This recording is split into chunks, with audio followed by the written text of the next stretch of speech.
Há bastante tempo me questionava sobre o quanto compreendia do catolicismo e sua figura central, Jesus Cristo. No fim de novembro de 2021, com a aproximação do tempo do Advento, que corresponde aos 4 domingos que antecedem o Natal, senti que havia uma motivação extra no ar e iniciei a leitura de Vida de Cristo, publicação em 2 volumes do arcebispo Fulton Sheen. Peter John Sheen, seu nome de batismo, foi um sacerdote católico americano nascido em 1895 no estado de Illinois. Filho de imigrantes irlandeses, escolheu chamar-se Fulton Sheen em sua vida pública para homenagear a mãe, cujo sobrenome de solteiro era Fulton. Foi um pregador de talento ímpar e enorme popularidade. Seu programa de rádio noturno chamado The Catholic Hour tinha uma audiência de 4 milhões de ouvintes, ficando no ar entre 1930 e 1950. O programa de TV Life is Worth Living chegou a ter 30 milhões de telespectadores e foi transmitido de 1952 a 1957, fazendo de Sheen ganhador do Emmy Awards em 1952, na categoria Personalidade Mais Marcante da Televisão. Caso não saiba, o Emmy é uma premiação anual criada pela Academia de Artes e Ciências Televisivas americana em 1949 e anualmente reconhece programas e profissionais da TV americana. Além do Emmy, Fulton Sheen também foi capa da revista Time. Falando especificamente do livro, ao perceber que o volume 1 traz a vida de Jesus desde as profecias que anunciavam a sua vinda até a transfiguração e o volume seguinte trata do intervalo entre a última entrada em Jerusalém até a ressurreição e a ascensão, decidi que farei a leitura do volume 2 no mês da Páscoa. Logo que concluir, teremos vídeo no canal. Neste volume 1, já no prefácio, Fulton Sheen faz uma afirmação que à primeira vista pareceu-me desconcertante. Aspas, o cristianismo, diferente de todas as demais religiões do mundo, começa com catástrofe e derrota. A seguir ele explica. Cristo veio para sofrer, logo a sombra da cruz se projetava sobre ele desde o nascimento numa caverna suja, no meio de animais, porque ninguém quis abrigar seus pais naquela noite. Essa sombra cobre o massacre dos inocentes, quando Herodes manda assassinar meninos de até 2 anos de idade e o acompanha até o fim da vida terrena. Sheen acrescenta que o legado de Cristo não foi uma ética ou uma coleção de preceitos morais, nem tampouco um despertar para o pecado social, porque os homens não ouviriam sobre o pecado pessoal. Foi o confronto da culpa humana com o amor perdoador de Deus, sublinhando que esse sacrifício custou muito para Deus. Fulton Sheen foi um crítico severo da psicanálise freudiana e um combatente incansável do comunismo que não ignorou os vícios da sociedade moderna, superando a dicotomia preguiçosa do criticar a esquerda, fechando os olhos para a sociedade capitalista.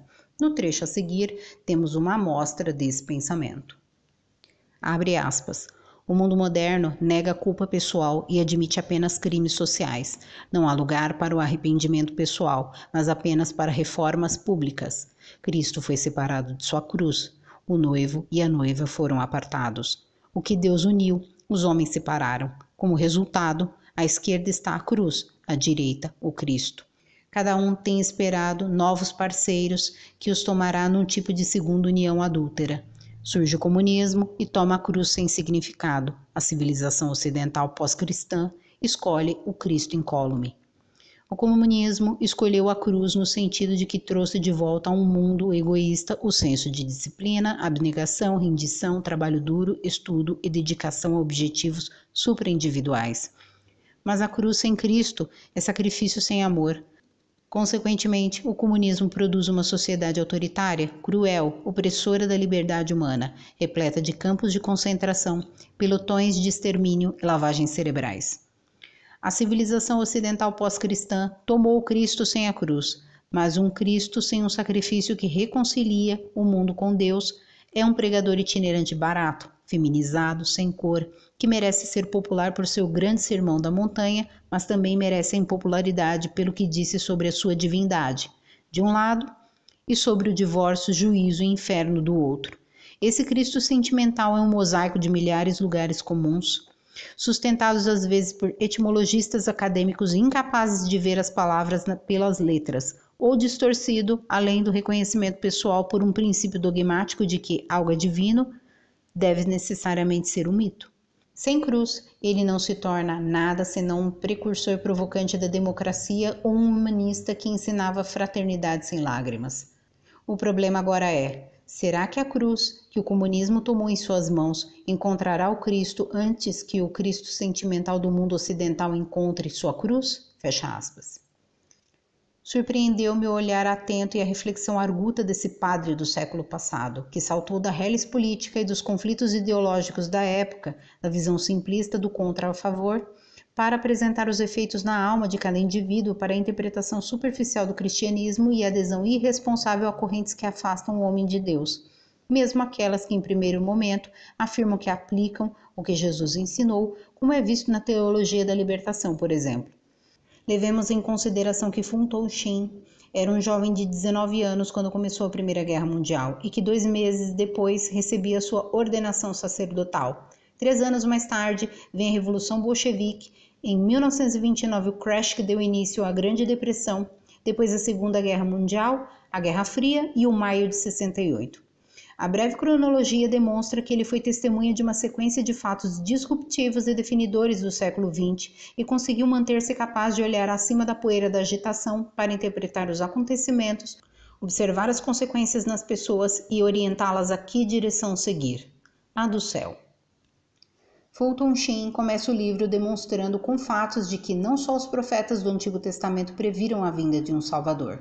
Gregos, romanos e chineses também o fizeram. Prossegue com a anunciação, nascimento e infância de Jesus. Adiante, o intervalo de 18 anos em que Jesus vive como uma pessoa comum.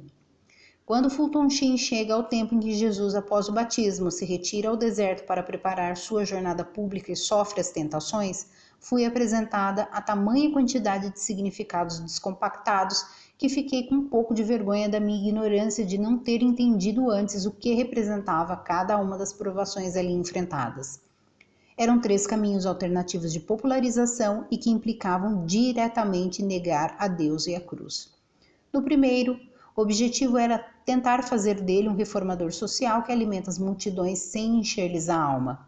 Xin explica que o maligno queria dizer com isso: principia com o econômico, esquece o pecado.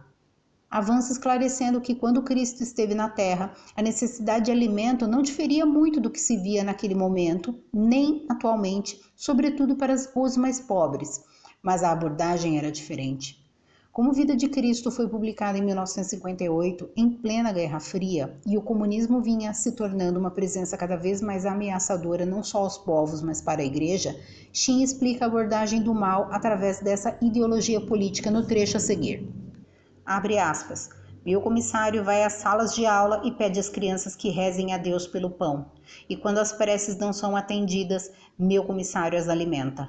O ditador dá o pão. Deus não, porque Deus não existe. Não existe alma. Existe somente o corpo, o prazer, o sexo, o animal. E quando morremos, este é o fim. Fecha aspas.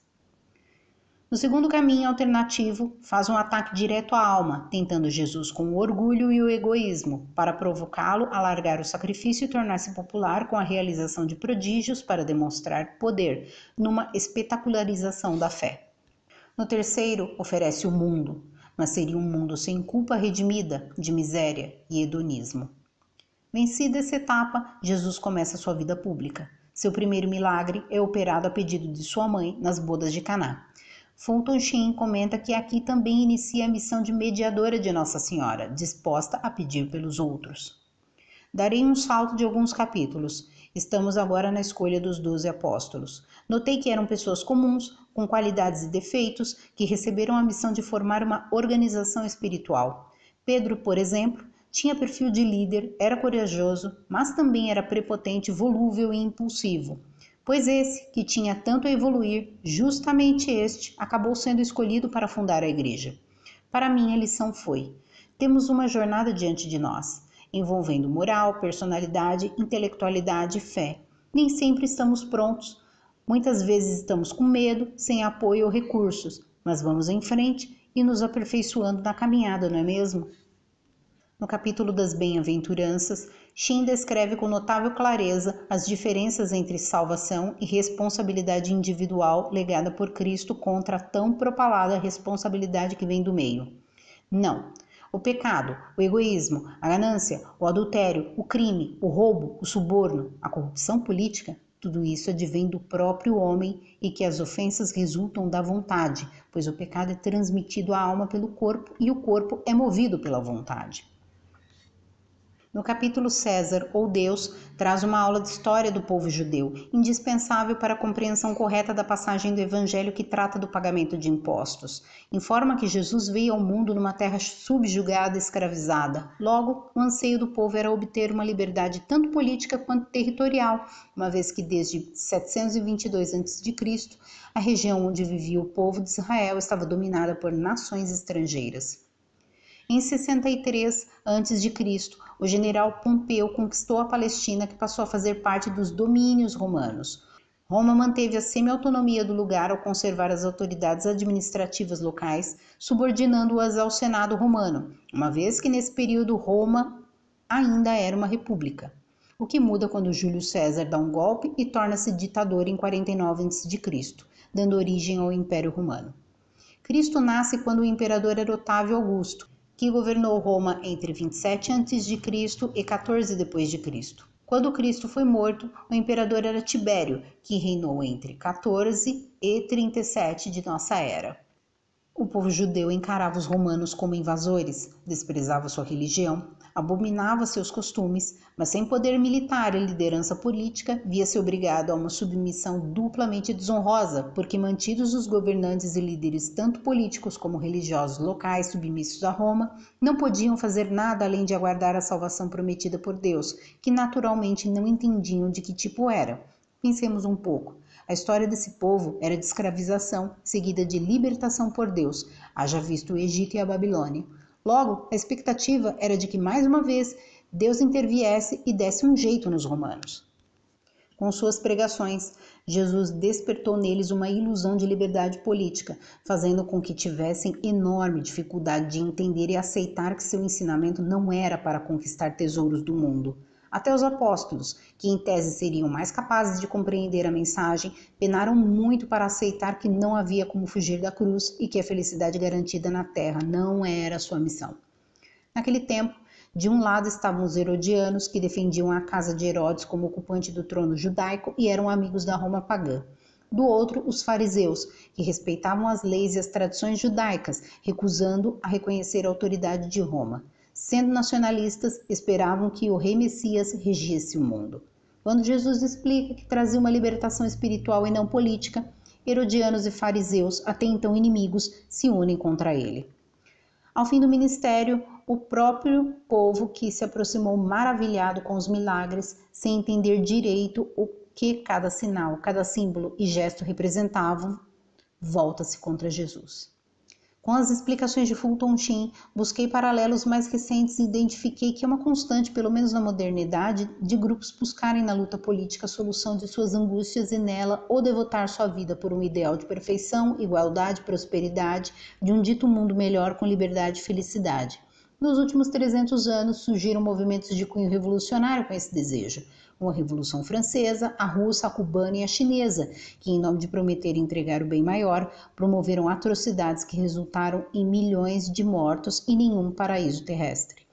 Lembrei-me ainda de que há outro aspecto desse desejo, o do país melhor através do fetiche do exercício da democracia pelo voto, como se votar para qualquer cargo eletivo transferisse magicamente a consecução de objetivos abstratos do tipo futuro melhor para meus filhos, automaticamente isentando o eleitor de ser ele mesmo uma pessoa melhor para sua família.